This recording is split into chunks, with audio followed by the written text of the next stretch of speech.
Hi అండి. నేను మీ Syed Najeeb Ahmed, engineer, SRS builders and contractors, Nellore. ఈరోజు కన్స్ట్రక్షన్ లో ఎన్ని రకాలు ఉన్నాయి, ఎందుకు ఈ రేట్స్ అనేవి వేరియేషన్స్ ఉన్నాయి, ఎందుకు కొందరు క్వాలిటీ తగ్గించి చేస్తున్నారు, కొందరు రేట్ తగ్గించి చేస్తున్నారు, అది ఎలా కనుక్కోవాలి అనేది మీకు సింపుల్ గా ఎక్స్ప్లెయిన్ చేస్తాను, వినండి. ఇప్పుడు కన్స్ట్రక్షన్ అనేది ఒక ఇంజనీర్ చేత చేయించుకుంటే కొన్ని ఐఎస్ఓ స్టాండర్డ్స్ అనేవి ఉంటాయి. ఐఎస్ఓ స్టాండర్డ్స్ అంటే ఇండియన్ స్టాండర్డ్ ఆర్గనైజేషన్ ద్వారా కోడ్స్ అనేవి ఉంటాయి. ఆ కోడ్స్ ని బట్టి దాంట్లో ఏముంటది, ఏ దానికి ఎంత మిక్స్ ప్రపోర్షన్ పెట్టాలి, బ్రిక్స్ అనేవి ఏ అలైన్మెంట్ లో ఉండాలి, ఏముంది రాడ్స్ అనేవి ఎన్ని ఉండాలి, ఎంతెంత స్పేసింగ్ తో ఉండాలి, ఇవన్నీ వస్తాయి అన్నమాట.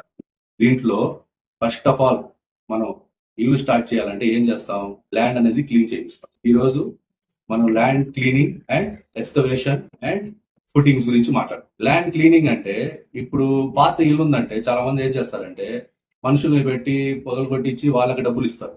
దాంట్లో మనకు వచ్చే లాభాలు కొన్ని ఉంటాయి. పాత తలుపులు ఉంటాయి, పాత కిటికీలు ఉంటాయి, పాత సామాన్లు అన్ని ఉంటాయి. ఇవన్నీ ఉండడం వల్ల ఏమందంటే దీనికి వాల్యూ ఇచ్చాలి. ఫస్ట్ ఒక ఇంజనీర్ ని పిలిచి, మేస్త్రిని కాదండి, మేస్త్రిని పిలిస్తే మేస్త్రి అతని లాభం చూసుకుంటాడు, కానీ కస్టమర్ లాభం ఎవరు చూడరు. ఒక ఇంజనీర్, పక్కా ఇంజనీర్ అంటే నా లాంటి వాడు అనుకోండి, ఏంటంటే మేమేం చేస్తామంటే దానికి ఎంతెంత వాల్యూ అనేది వాల్యుయేషన్ వేస్తాం.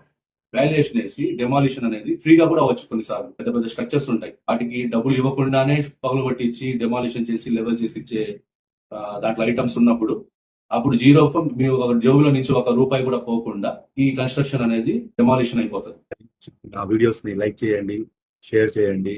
ఇంకా నా ఛానల్స్ ఏవైతే ఉన్నాయో, SRS builders and contractors, Syed Najeeb blogs ఏవైతే ఉన్నాయో వీటన్నిటికీ మీరు ఫాలో చేయండి, సబ్స్క్రైబ్ చేసుకోండి.